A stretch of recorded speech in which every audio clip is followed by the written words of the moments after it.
কানের এই পাশে, যেটা মাস্টয়েড প্রসেস বলে, এখানে অ্যাটাচমেন্ট হয়। আপনি যদি আঙ্গুলটা এরকম করেন, করে এখানে ধরে এখানে ধরেন, ঠিক এখানে ধরেন, ফিক্স করে এভাবে চাপ দেন, হিউজ পেইন লাগবে। করে হা করুন, ছেড়ে দিন।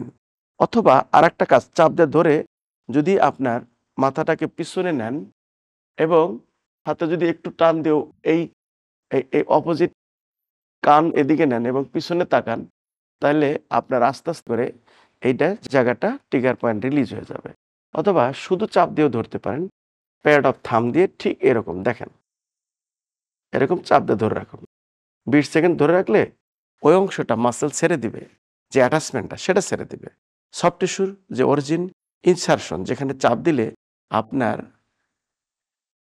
সফট টিস্যু স্টানোক্লিডম মাস্টয়েডের যে অ্যাটাচমেন্ট থাকে, সে অংশটা চাপ দিলে ব্যথা কমে যাবে।